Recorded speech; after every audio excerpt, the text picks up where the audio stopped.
kuwatangazia wananchi kuhusu zoezi la uboreshaji wa daftari la wapiga kura kwa awamu ya pili.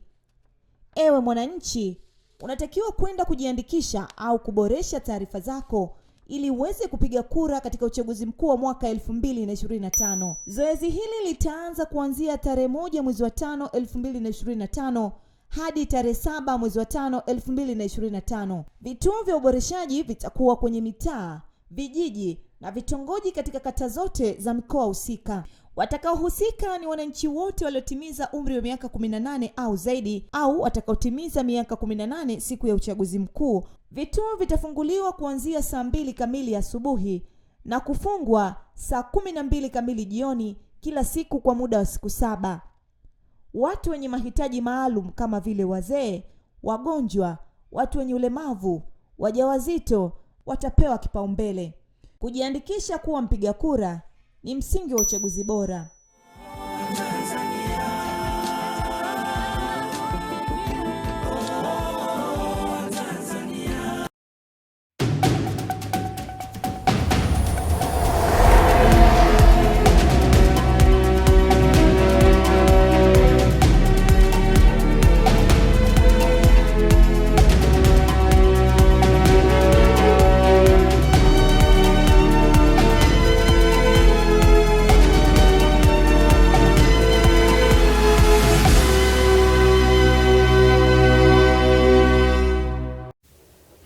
Kutoka Dodoma, Tanzania, hii ni Sky TV. Hujambo mtazamaji na karibu katika ulimwengu wa habari na habari kuu usiku huu. Mkuu wa mkoa wa Dodoma amekipongeza chama cha wanasheria wanawake Tanzania TAWLA kwa kuendelea kuwa sauti ya wanawake na kuchochea mabadiliko ya sheria kandamizi.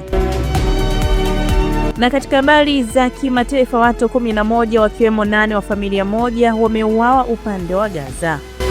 Na katika michezo, Ngorongoro Heroes kushuka dimbani usiku huu kunako michuano ya AFCON.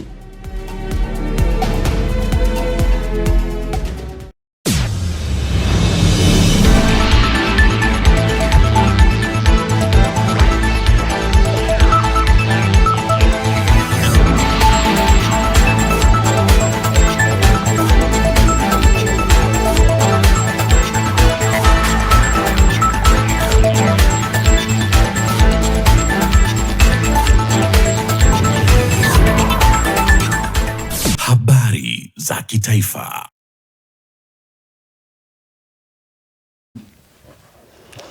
Karibu mtazamaji katika uchambuzi wa habari zetu kutoka hapa Sky TV. Jina langu ni Mindi Josefu. Mkuu wa mkoa wa Dodoma Mheshimiwa Rosemary Senyamula amekipongeza chama cha wanasheria wanawake Tanzania TAWLA kwa kuendelea kuwa sauti ya wanawake na kuchochea mabadiliko ya sheria kandamizi. Taarifa ya Mariango Mgeta inafafanua zaidi. Mheshimiwa Senyamule amesema hayo katika hafla fupi ya kusherehekea miaka 35 tangu kuanzishwa kwa chama cha wanasheria wanawake, iliyokwenda sambamba na uzinduzi wa jengo la ofisi yao mkoani Dodoma lilopo eneo la Ilazo.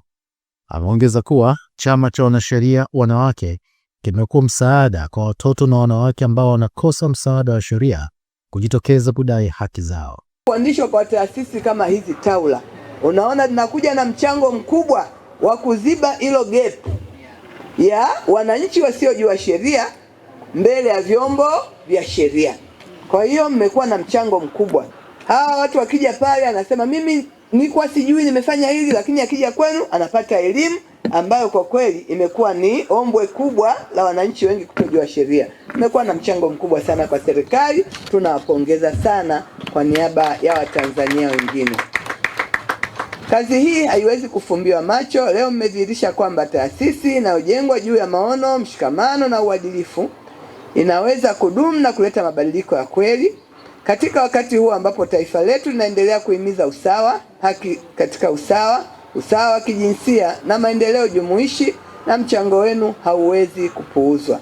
Napenda pia kutambua kazi nzuri inayofanywa na Mheshimiwa Dr. Samia Suluhu Hassan, Rais wa Jamhuri ya Muungano wa Tanzania, wa serikali ya awamu ya 6, ambaye hakika ameweka mbele ajenda ya uwezeshaji wa wanawake na maboresho katika mfumo wa haki kupitia madawati ya kijinsia, maboresho ya sheria na ushirikiano na wadau kama TAWLA katika Mama Samia Legal Aid. Najua imekuwa maarufu sababu imesaidia wananchi wengi sana, lakini tunajua TAWLA mmetoa wataalamu wameshiriki kikamilifu katika mpango ule.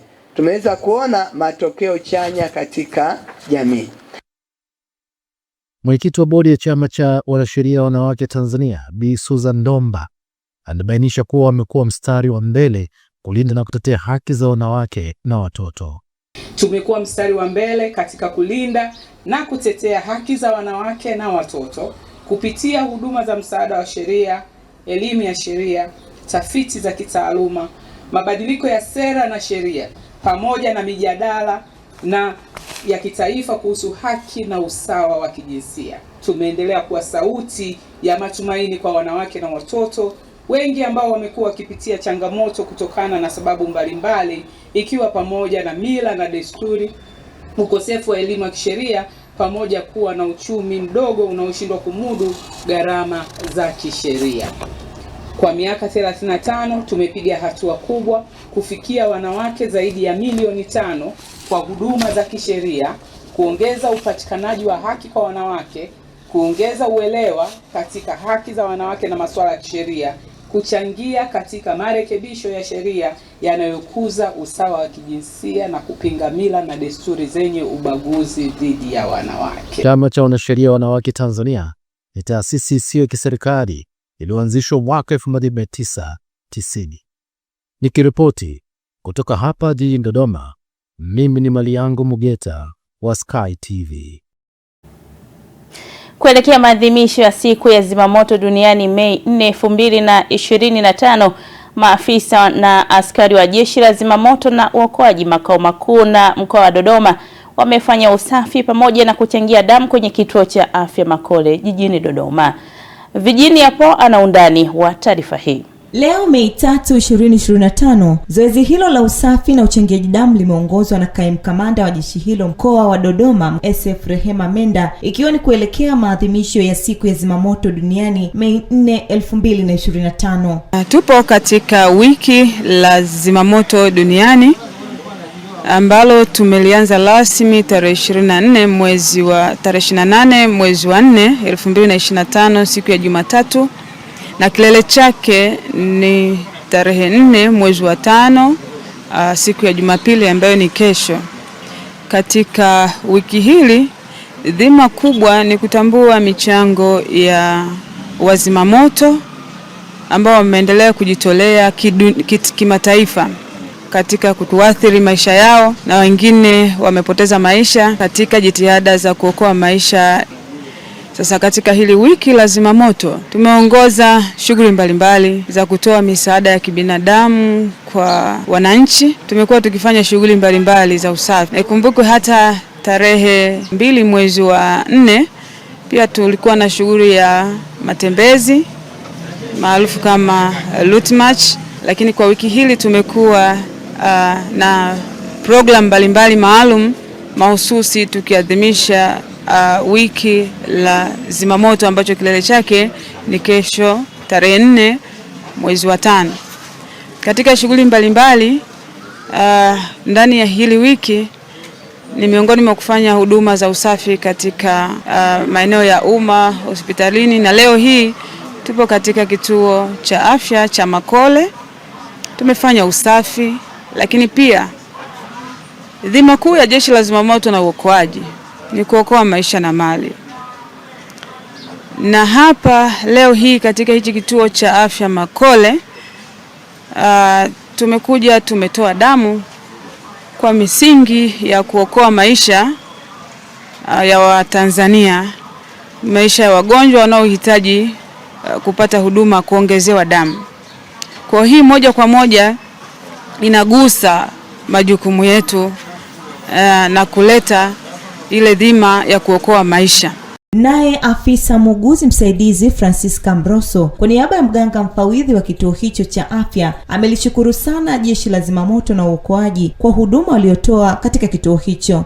Kwa niaba ya uongozi wa kituo cha afya, kaimu mganga mkuu wa kituo muuguzi mfawidhi na katibu wa hospitali, napenda kutoa shukrani kwa Jeshi la Zimamoto kwa kuja kutusaidia kwa usafi katika kituo chetu cha afya kwa kuadhimisha siku yao ya Zimamoto ambayo itaadhimishwa kesho tarehe 4. Tunamshukuru kama napenda kwa uongozi wake, na pia tunatoa shukrani zetu kwa uongozi wa Zimamoto wote Dodoma kwa kutoa timu nzima iliyokuja kushirikiana nasi katika usafi. Wameonyesha uzalendo mkubwa kwa kuchangia damu, kwa sababu kwa chupa walizotoa wameweza kuokoa maisha ya watu ambao pengine wangepoteza maisha kwa kupungukiwa na damu. Kwa hiyo wanapoelekea kwenye kilele chao kesho tarehe 4, tunaomba Mungu aendelee kuwabariki, waendelee kuwa na huu moyo wa kujitolea na kuokoa maisha ya watu kama jinsi jeshi lao lilivyo. Dunia itaadhimisha siku ya Zimamoto Mei 4, 2025 kwa lengo la kuwakumbuka mashujaa waliopoteza maisha wakati wakipambana na moto wa nyika nchini Australia mwaka 1999. Nikiripoti kutoka Dodoma, Virginia Paul, Sky TV. Na tuelekee mkoani Mbeya. Serikali kupitia Wizara ya Afya imeandaa kambi maalum ya madaktari bingwa wabobezi wa Mama Samia itakaofanyika kuanzia tarehe 5 hadi tarehe 9 katika hospitali ya rufaa ya mkoa wa Mbeya, ikiwa na lengo la kuwahudumia wananchi wenye changamoto za kiafya zinazohitaji huduma za kitaalamu. Taarifa ya Upendo Kibetile kutoka Mbeya inafafanua zaidi. Mganga mfawidhi wa hospitali ya mkoa wa Mbeya, Abdalla Mbaga, amesema kambi hizo zipo kwa ajili ya kuwasaidia wananchi wa nyanda za juu kusini wenye changamoto za kiafya ili waweze kupunguza gharama za kufuata huduma mbali. Kambi hizi zipo ili kuweza kuwasaidia Watanzania wenye changamoto mbalimbali za kiafya ambazo zitakuwa zinapatikana kuanzia tarehe 5 hadi tarehe 9.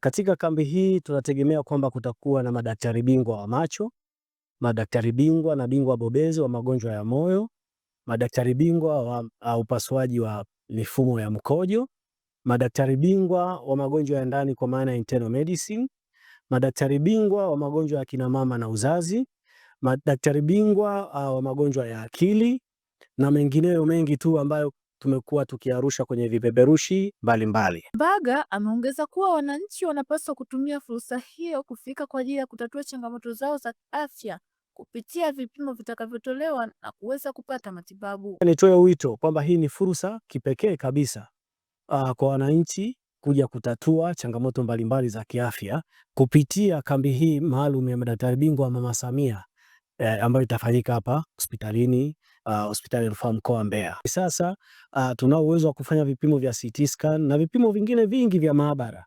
ambavyo katika kambi hii pia vitakuwa vinapatikana. Hivyo ni fursa kwa wananchi kuweza kujua changamoto mbalimbali kupitia vipimo hivi na vile vile kuweza kupata matibabu. Kwa upande wake, katibu mwenezi wa Chama cha Mapinduzi mkoa wa Mbeya, Christopher Uwagile, amesema hiyo ni moja ya ilani ya uchaguzi ya Chama cha Mapinduzi, huku akitoa wito kwa wananchi kujitokeza kwa wingi ili waweze kupata matibabu. Katika ukurasa wa 82 wa ilani ya uchaguzi ya chama chetu tulizungumzia sana sekta ya afya na tulizungumzia hasa kuboresha huduma za kibingwa na bobezi. Jambo nalotaka kuwatangazia na kuambia wana Mbeya na wana nyanda za juu kusini na Watanzania kwa ujumla kwamba tunayo furaha kubwa, kwanza kumshukuru sana Mwenyezi Mungu, lakini pili kumshukuru sana Daktari Samia Suluhu Hassan kwa mambo makubwa aliyofanya katika sekta ya afya. Ameboresha sana huduma hiyo, na kama mnavyoona leo mkoa wa Mbeya, kwa kumbukumbu zangu ni awamu ya 3, tunaendelea kupokea timu ya madaktari bingwa na bobezi kwa ajili ya kuwahudumia wana Mbeya, wana nyanda za juu kusini na Watanzania. Rai yangu kwa wananchi wote wa Mbeya na mikoa jirani, naomba tutumie fursa hii. Ni fursa adimu sana. Naomba tuhamasishane, wananchi wote tujitokeze ili tuweze kuendelea kunemeka na kufurahia. Nikiripoti kutoka mkoani Mbeya, Upendo Kibetile, Sky TV. Mtazamaji unatazama Ulimwengu wa Habari na habari kuu usiku huu. Mkuu wa mkoa wa Dodoma amekipongeza chama cha wanasheria wanawake TAWLA kwa kuendelea kuwa sauti ya wanawake kwa kuchochea mabadiliko ya sheria kandamizi. Na kimataifa, watu 11 wakiwemo 8 wa familia moja wauawa upande wa Gaza. Na katika michezo, Ngorongoro Heroes kushuka dimbani usiku huu kunako michuano ya AFCON. Na tuangazie taarifa nyingine ambapo madereva wa pikipiki mkoani Geita wametakiwa kuwa na leseni za kuendesha vyombo vya moto kwa kuwa sheria ya usalama barabarani inataka kila dereva kuwa na leseni. Taarifa kamili tunaungana na Michael Bundala. Unachokiona hapa ni chombo cha usafiri cha pikipiki. Hiki ni chombo cha usafiri ambacho pia kuna watu wengi sana hapa nchini wanakitumia kujiingizia kipato. Na hawa si wengine ni maafisa usafirishaji maarufu kwa jina la bodaboda. Pamoja na maafisa usafirishaji kukitumia chombo hiki kujiingizia kipato, wapo wanaokitumia chombo hiki kwa shughuli zingine, ikiwa ni pamoja na kukitumia kwenda kazini, wengine hata kwenye shughuli za kilimo. Lakini pamoja na chombo hiki kuwa na faida rukuki kwa watumiaji wake, sheria hapa nchini inamtaka kila dereva wa chombo hiki kuwa na leseni. Je, suala la kila dereva wa chombo hiki kuwa na leseni linazingatiwa? Kwa majina naitwa Mesha Mitindi, bodaboda na paki Bomani Mahakamani. Hapana, sio wote wana leseni. Wapo ambao wana leseni kweli na wapo ambao hawana leseni. Swala ni lile la kwamba labda serikali itengeneze mfumo wa kuanzisha madarasa ambayo kila mtu atakuwa anaenda kusoma hizo sheria za barabarani. Sana sana hata kama wangeanzia kwenye shule za msingi huko, watu wakawa wanaelewa namna ya usalama barabarani. Kwa hiyo hata kama upige kushika chombo cha moto, unakuwa una idea ya nini ya usalama barabarani. Kwa jina hilo Jeffet, bila kuwali mbikitu bodaboda kama waleshi. Mmoja kuwa na leseni sio kujua sheria. Serikali ingetufungia mpango ikija kila egesho kwa elimu.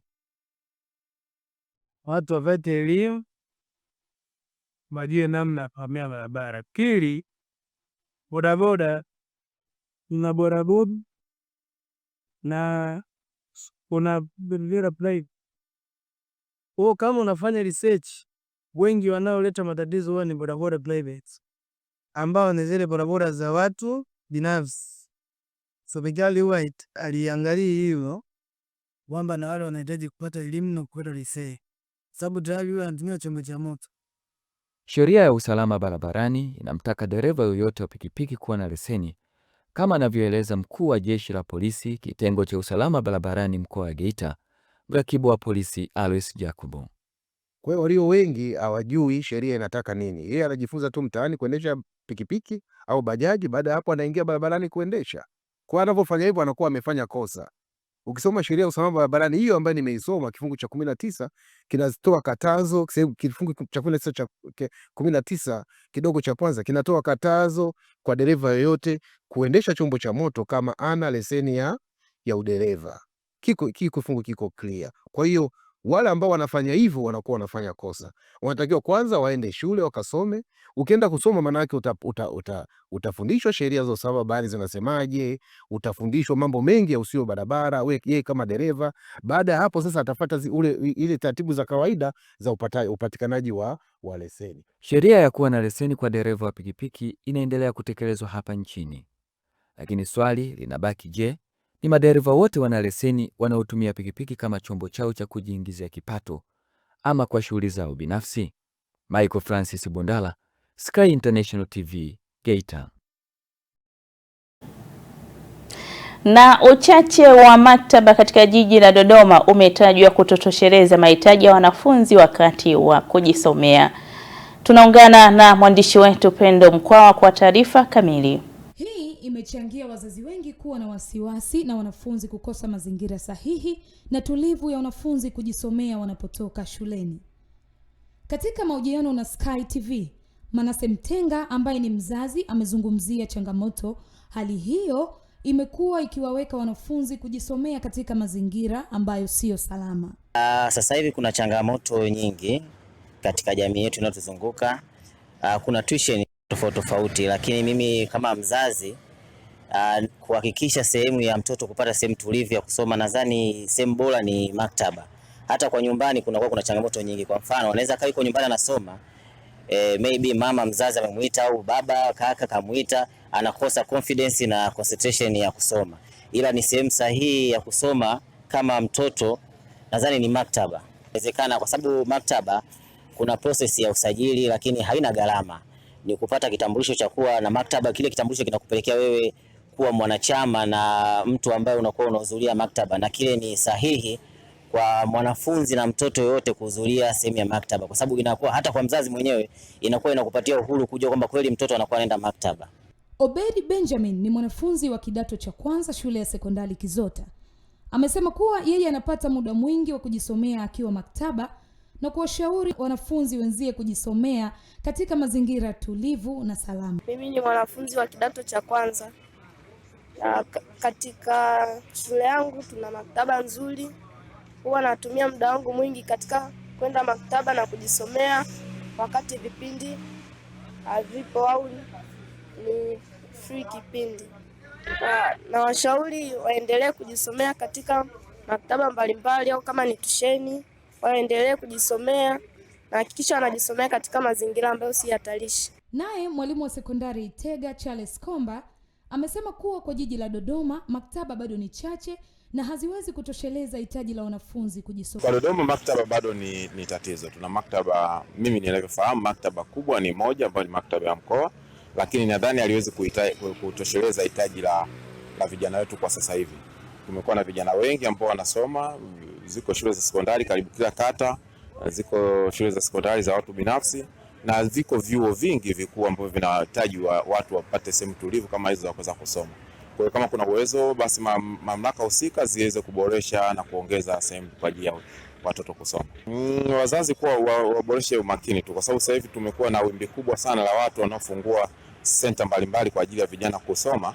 Sasa senta zile mara nyingi zinakuwa na matukio ya ajabu ajabu, kwa sababu watu wanaoanzisha, kila mtu anajisikia anaanzisha na hakuna udhibiti maalum kwa ajili ya hizo sehemu. Na katika hatua nyingine ameongeza kuwa kutokana na wimbi kubwa la watu kuanzisha masomo ya ziada nje na shule, wazazi wanapaswa kuwa makini na watoto kutokana na matukio ya ajabu yanayoendelea ndani ya jamii zao. Nikiripoti kutoka jijini Dodoma, Pendo Mkwawa, Sky TV. Waziri wa mambo ya ndani ya nchi Innocent Bashungwa ameagiza jeshi la polisi kuwatafuta waliotengeneza na kusambaza waraka feki ambao ulilenga kuchochea mgongano kati ya kanisa na serikali. Nitumie nafasi hii kuungana na Watanzania kutoa pole za dhati kwa Katibu Mkuu wa Baraza la Maaskofu Katoliki Tanzania TEC, ndugu yetu Padri Dr. Charles Kitima, familia yake, Baraza la Maaskofu Katoliki Tanzania na watu wengine ambao wanakumbwa na matukio ya kihalifu. Kwa niaba yangu binafsi, kwa niaba ya Wizara ya Mambo ya Ndani ya Nchi na vyombo vyake vya usalama, tunalaani vikali shambulio hilo la kinyama dhidi ya kiongozi wa dini, kwani tunatambua na kuthamini mchango mkubwa wa viongozi wa dini katika kudumisha amani, mshikamano wa kijamii na maadili ya taifa letu. Tunamwombea Padri Dr. Charles Kitima uponaji wa haraka na urejeaji salama katika majukumu yake muhimu kwa taifa letu. Kama wote tunavyofahamu, wizara yetu ndiyo yenye jukumu la kusimamia usalama wa raia na mali zao, na kazi hii hufanywa na vyombo vya usalama ili kuhakikisha nchi yetu inaendelea kuwa katika hali ya amani, utulivu na usalama. Nichukue nafasi hii kukemea vitendo vyote ambavyo vinaonyesha ishara yoyote ile ya kutaka kuingiza taifa letu katika vurugu.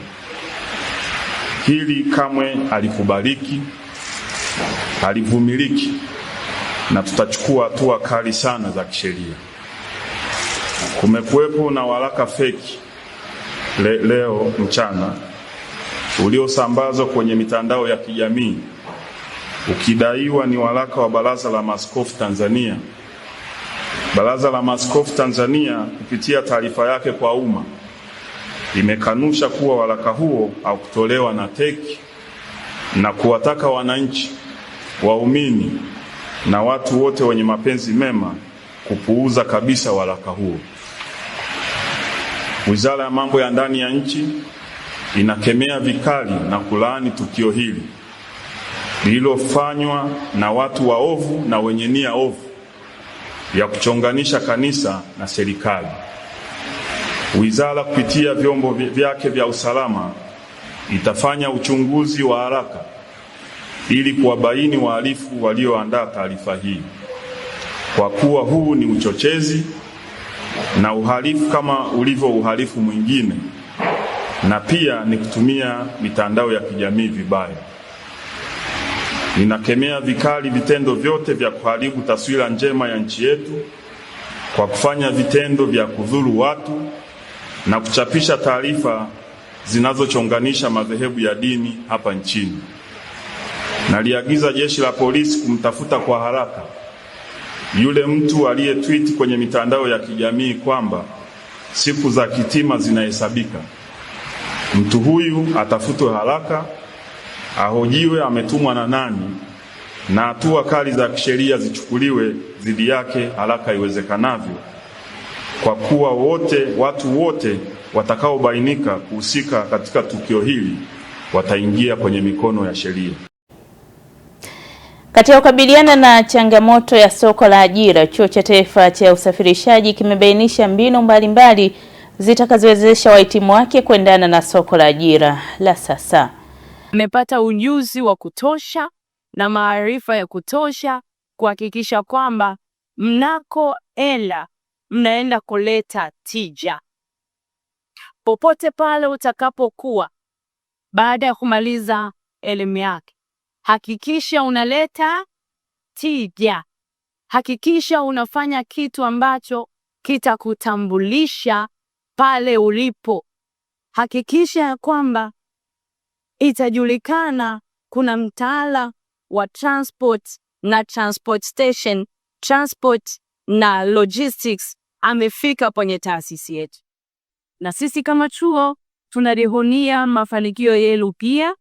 Wakati huo tunawajibika kufanya kazi kwa bidii na kuendelea kuongeza ubora wa mafunzo na kubuni mbinu za kisasa za ufundishaji na utafiti ili kuhakikisha kwamba tunaendelea kutoa elimu bora, lakini elimu itakaosababisha maendeleo la taifa yetu ya sasa, lakini maendeleo ya baadaye pia.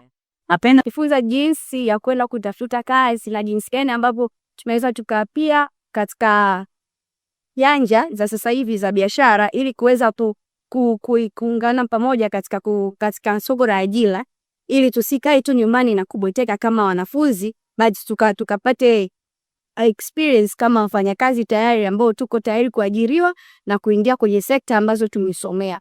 Kwa hiyo mafunzo ya leo yametu benefit sana na yametufanya tunaelewa zaidi ambacho nini tunataka tukifanye na dini ambacho kinalikwaya sisi wanafunzi tusimame nacho ili tuweze kufikia malengo yetu na ile goal ya sisi kusoma chuo cha NIT.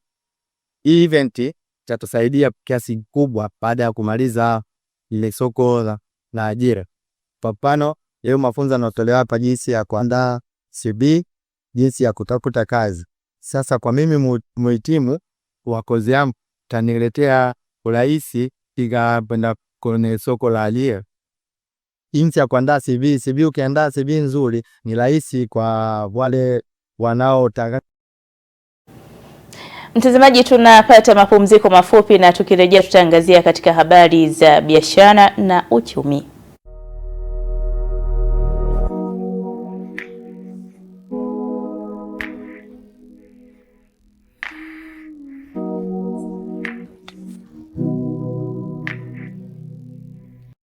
Tume Huru ya Taifa ya Uchaguzi inapenda kuwatangazia wananchi kuhusu zoezi la uboreshaji wa daftari la wapiga kura kwa awamu ya pili.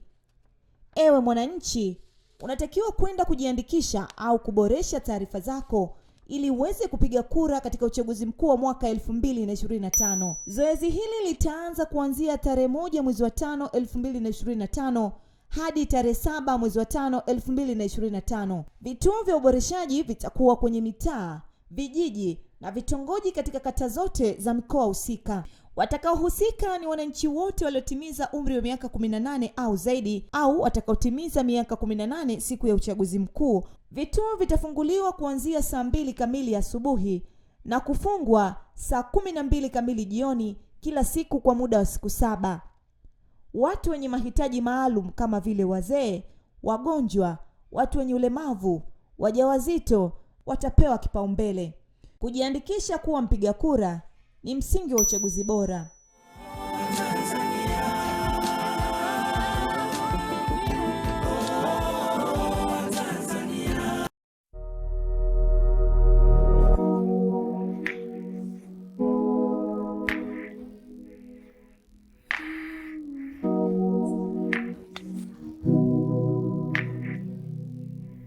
Karibu katika habari za biashara na uchumi. Jina langu ni Neema Mwasenga. Benki Kuu ya Tanzania BOT imeutaarifu umma kuwa kulingana na matakwa ya kifungu cha 26 cha sheria ya Benki Kuu ya mwaka 2006, serikali imetoa kanuni za matumizi ya fedha za kigeni za mwaka 2025, kanuni ambazo zimechapishwa kwenye gazeti la serikali zikipiga marufuku matumizi ya fedha za kigeni katika malipo ya bidhaa na huduma zote ndani ya nchi. Taarifa ya Benki Kuu kupitia kwa gavana wa benki hiyo Emmanuel Tutuba imeeleza kuwa ni marufuku kunukuu, kutangaza au kubainisha bei kwa kutumia fedha za kigeni, kulazimisha, kuwekeza au kupokea malipo kwa fedha za kigeni au kukataa malipo kwa shilingi ya Tanzania. Kanuni hizo pia zimeainisha miamala ambayo imeruhusiwa kufanyika kwa fedha za kigeni. Aidha, kanuni hizo zimeweka ukomo wa muda kwa mkataba inayoelekezwa kwa fedha za kigeni na kuweka katazo la kutoingia ama kuhusisha mikataba inayotaka malipo yafanyike kwa fedha za kigeni kuanzia Machi 28, 2025. Benki Kuu pia imewahimiza wananchi kutoa taarifa za ukiukwaji wa kanuni hizo kupitia kitengo cha udhibiti wa fedha haramu, jeshi la polisi ama mamlaka nyingine yoyote ya utekelezaji wa sheria kwa hatua stahiki. Na tuangalie habari nyingine ambapo Tanzania na Malawi zimekubaliana kuendelea na biashara kuanzia tarehe 2 Mei 2025.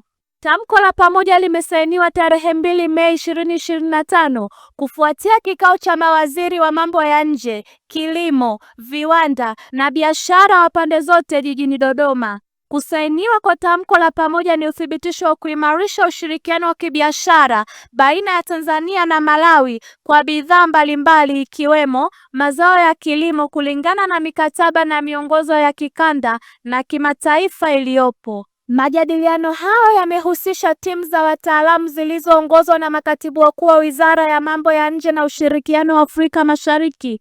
Kwa upande wa Tanzania, makatibu wakuu walikuwa Balozi Dr. Samuel Sherukindo wa Wizara ya Mambo ya Nje na Ushirikiano wa Afrika Mashariki, Bwana Gerald Mweli wa Wizara ya Kilimo na Dr. Hashiri Abdallah wa Wizara ya Viwanda na Biashara. Na sasa tutazame viwango vya kubadilisha fedha kwa mujibu wa Benki Kuu ya Tanzania BOT.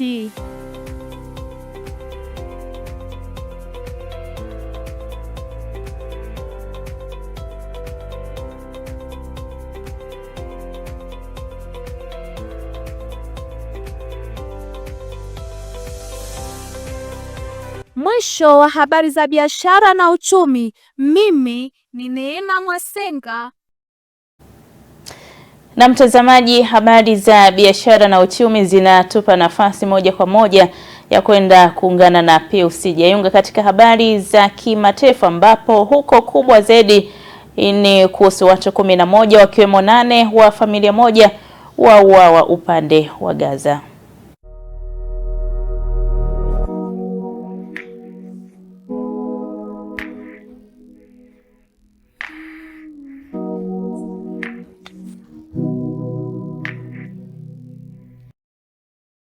Tume Huru ya Taifa ya Uchaguzi inapenda kuwatangazia wananchi kuhusu zoezi la uboreshaji wa daftari la wapiga kura kwa awamu ya pili. Ewe mwananchi, unatakiwa kwenda kujiandikisha au kuboresha taarifa zako ili uweze kupiga kura katika uchaguzi mkuu wa mwaka 2025. Zoezi hili litaanza kuanzia tarehe 1 mwezi wa 5 2025 hadi tarehe 7 mwezi wa 5 2025. Vituo vya uboreshaji vitakuwa kwenye mitaa, vijiji na vitongoji katika kata zote za mkoa husika. Watakaohusika ni wananchi wote waliotimiza umri wa miaka 18 au zaidi au watakaotimiza miaka 18 siku ya uchaguzi mkuu. Vituo vitafunguliwa kuanzia saa 2 kamili asubuhi na kufungwa saa 12 kamili jioni kila siku kwa muda wa siku 7. Watu wenye mahitaji maalum kama vile wazee, wagonjwa, watu wenye ulemavu, wajawazito watapewa kipaumbele. Kujiandikisha kuwa mpiga kura ni msingi wa uchaguzi bora.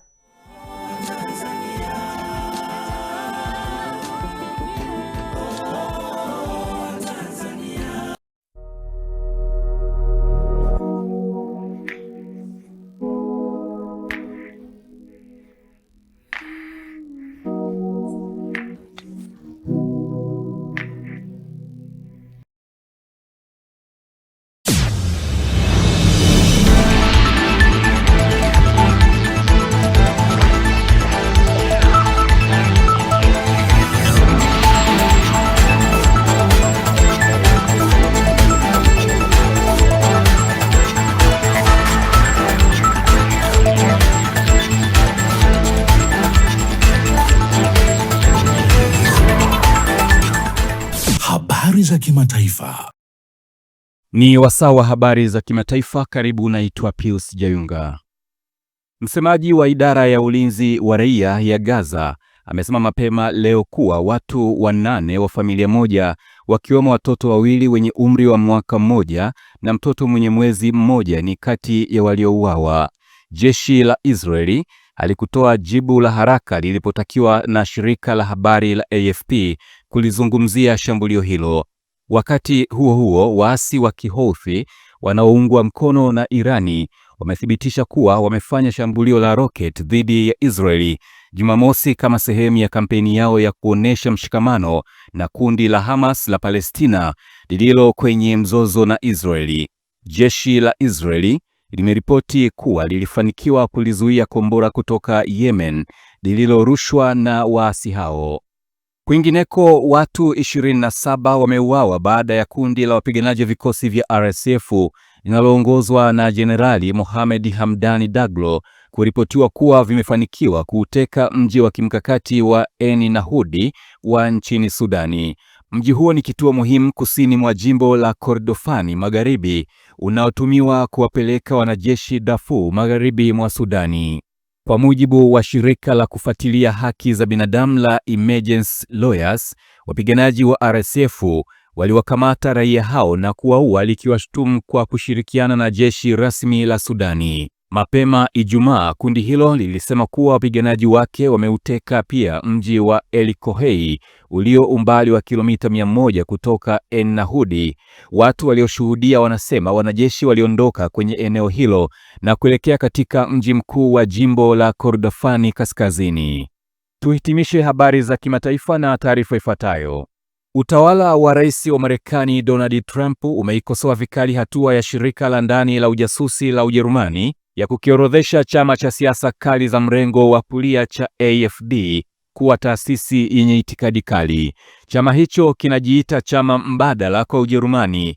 Makamu wa Rais wa Marekani JD Vance ameituhumu Ujerumani kwa hatua hiyo na amesema inaujenga upya ukuta wa Berlin. Naye waziri wa mambo ya kigeni wa Marekani Marco Rubio amesema si demokrasia kwa shirika la ndani la ujasusi la Ujerumani kupewa nguvu ya kukifuatilia kwa karibu chama hicho cha upinzani. Kitendo cha AfD kuwekwa kwenye orodha ya taasisi zenye itikadi kali kama ilivyotangazwa Ijumaa kitazirahisishia zaidi mamlaka za Ujerumani kutumia njia za siri kama vile kuwapenyeza watu wake katika kukichunguza na kufuatilia mawasiliano yake. Mwisho wa habari za kimataifa. Naitwa Pius Jayunga. Mtazamaji, moja kwa moja kwa sasa tunaelekea viwanjani kuangazia ya kimichezo, na tukirejea hapa tutaungana na Lai Saidi kunako michezo, tujuze kunani usiku huu.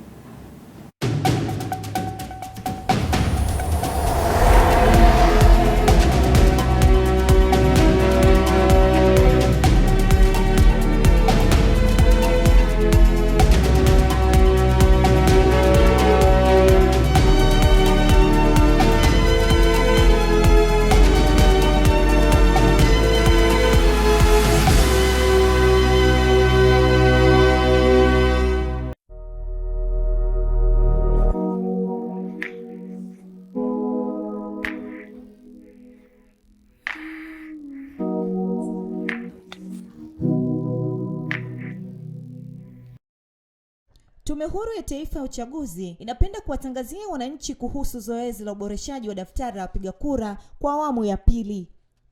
Ewe mwananchi, unatakiwa kwenda kujiandikisha au kuboresha taarifa zako ili uweze kupiga kura katika uchaguzi mkuu wa mwaka 2025. Zoezi hili litaanza kuanzia tarehe 1 mwezi wa 5 2025 hadi tarehe 7 mwezi wa 5 2025. Vituo vya uboreshaji vitakuwa kwenye mitaa, vijiji na vitongoji katika kata zote za mkoa husika.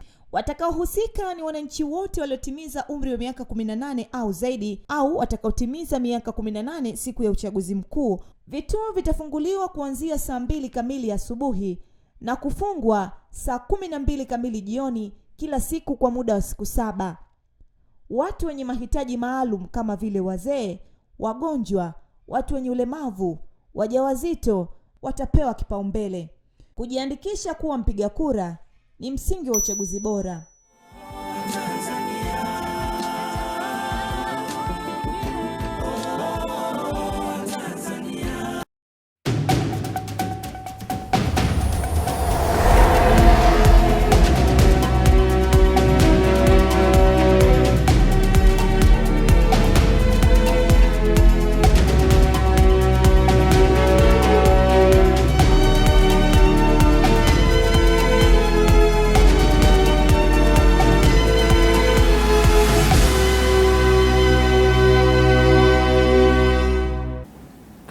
Asante sana Mindy Joseph, na hujambo mtazamaji wa Ulimwengu wa Habari. Sasa ni wasaa wa kuelekea viwanjani. Ungana nami mwana michezo wako Lai Saidi.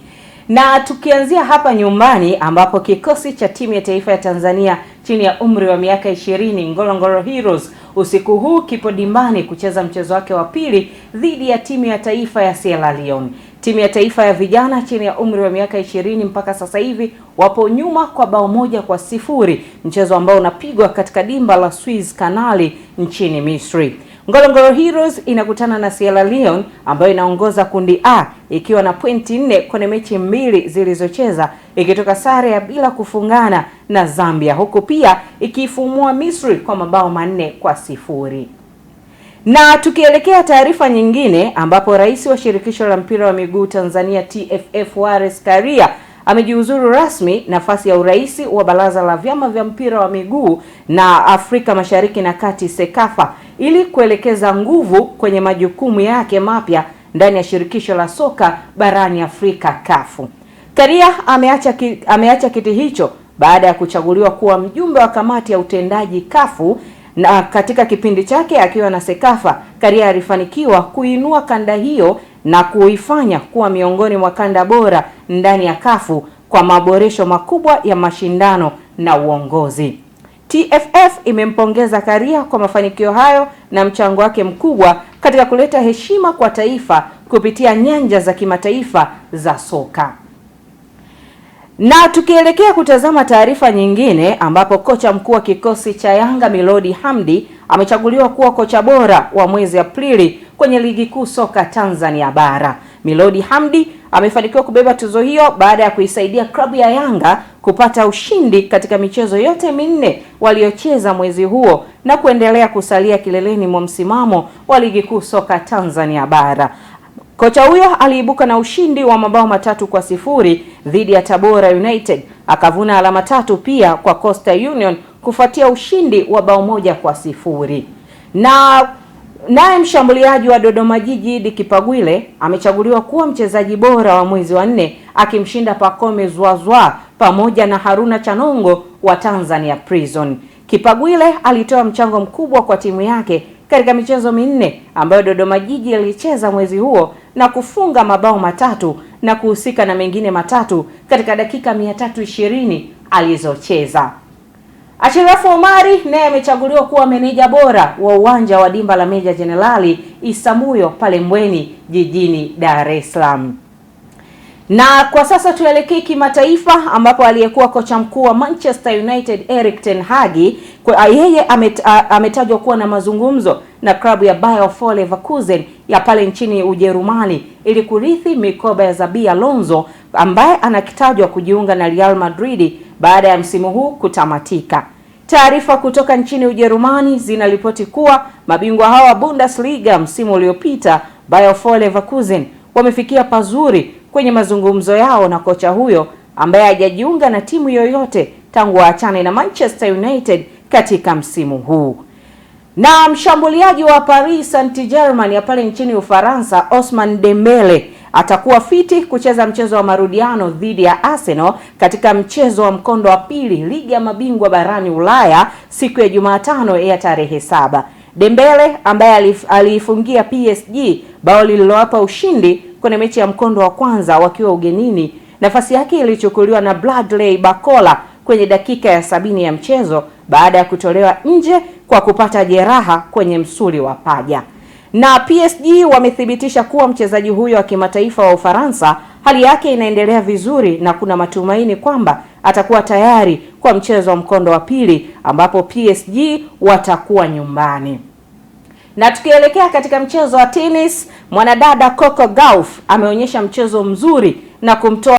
Na tuelekee kutazama taarifa za burudani ambapo Virginia Paul anakuja na taarifa zaidi. Msanii maarufu wa mziki wa Bongo Flava Mario ameonyesha kwa mara ya kwanza hadharani sura ya binti yake Amara katika kile kilichokuwa maadhimisho ya mwaka mmoja tangu kuzaliwa kwake.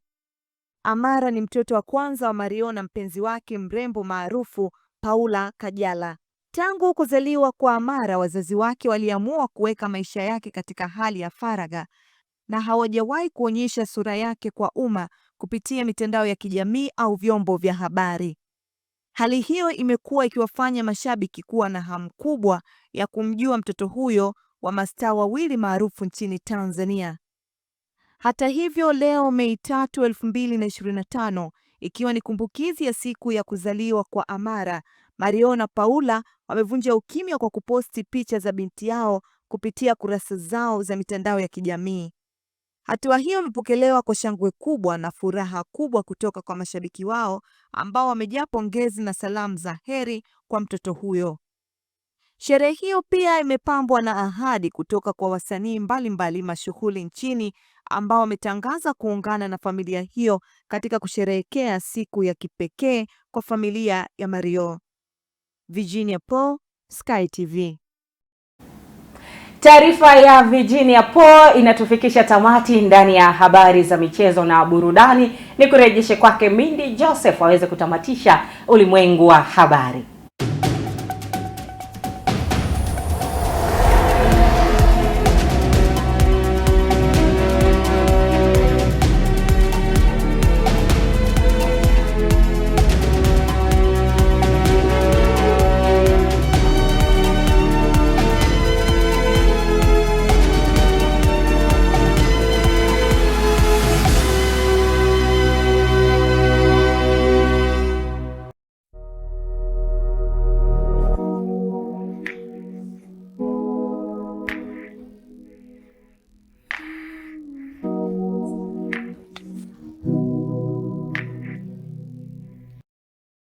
Tume Huru ya Taifa ya Uchaguzi inapenda kuwatangazia wananchi kuhusu zoezi la uboreshaji wa daftari la wapiga kura kwa awamu ya pili. Ewe mwananchi, unatakiwa kwenda kujiandikisha au kuboresha taarifa zako ili uweze kupiga kura katika uchaguzi mkuu wa mwaka 2025. Zoezi hili litaanza kuanzia tarehe 1 mwezi wa 5 2025 hadi tarehe 7 mwezi wa 5 2025. Vituo vya uboreshaji vitakuwa kwenye mitaa, vijiji, na vitongoji katika kata zote za mikoa husika. Watakaohusika ni wananchi wote waliotimiza umri wa miaka 18 au zaidi au watakaotimiza miaka 18 siku ya uchaguzi mkuu. Vituo vitafunguliwa kuanzia saa 2 kamili asubuhi na kufungwa saa 12 kamili jioni kila siku kwa muda wa siku 7. Watu wenye mahitaji maalum kama vile wazee, wagonjwa, watu wenye ulemavu, wajawazito watapewa kipaumbele. Kujiandikisha kuwa mpiga kura ni msingi wa uchaguzi bora.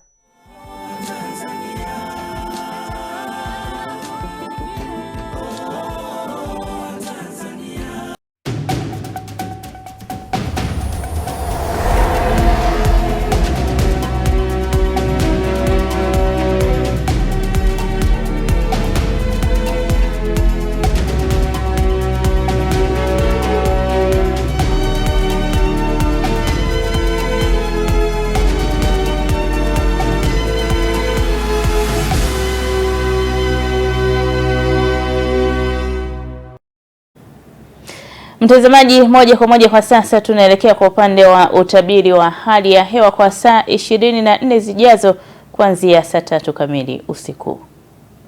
Habari za wakati huu mpendwa mtazamaji, kutoka mamlaka ya hewa hapa nchini Tanzania. Jina langu ni Joyce Makwata na hii ni taarifa ya utabiri wa hali ya hewa. Na tuanze kwa kuangalia mifumo ya upepo, ambapo upepo unatarajiwa kuvuma kwa kasi ya kilomita 30 kwa saa katika maeneo yote ya ukanda wa pwani ya bahari ya Hindi. Hata hivyo, maeneo ya ziwa Victoria pamoja na Tanganyika, upepo unatarajiwa kuvuma kwa kasi ya kilomita 20 kwa saa. Maeneo ya ziwa Nyasa, upepo unatarajiwa kuvuma kwa kasi ya kilomita 40 kwa saa. Na hivyo mamlaka ya hewa Tanzania imetoa la uwepo wa vipindi vya upepo mkali na mawimbi makubwa ya bahari katika maeneo haya ya ziwa Nyasa, na wananchi hususan watumiaji wa ziwa Nyasa wanashauriwa kuendelea kuchukua hatua stahiki kupunguza athari ambazo zinaweza kujitokeza.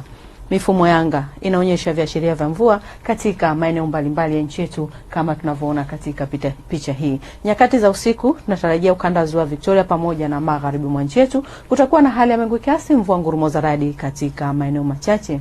Nyanda za juu kaskazini mashariki, ukanda wote wa pwani, maeneo ya Ruvuma, nyanda za juu kusini magharibi kutarajia kuwa na hali ya mawingu kiasi yenye mvua katika maeneo machache. Ilhali mikoa ya Singida na Dodoma inatarajiwa kuwa na hali ya mawingu kiasi na makavu kwa ujumla kwa usiku huu.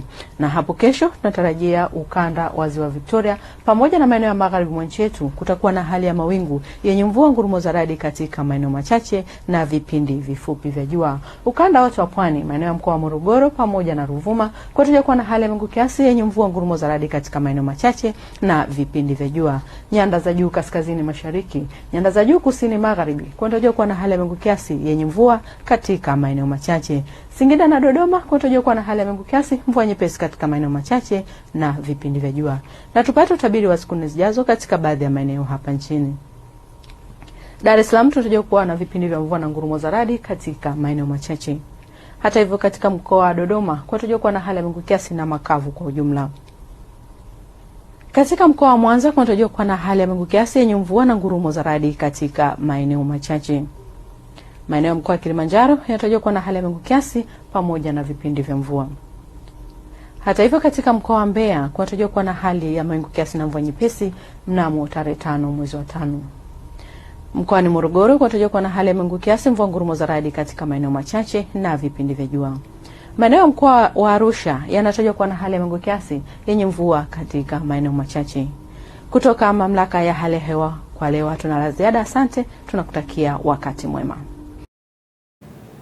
Na mtazamaji, utabiri wa hali ya hewa ndivyo ambavyo unatuhitimishia kipindi cha Ulimwengu wa Habari kwa siku ya leo. Asante kwa kuichagua Sky TV na asante kwa kutazama Ulimwengu wa Habari kuanzia mwanzo hadi sasa nafika tamati. Kwa niaba ya wote walioshiriki, langu jina ni Mindi Joseph, nikutakie weekend njema.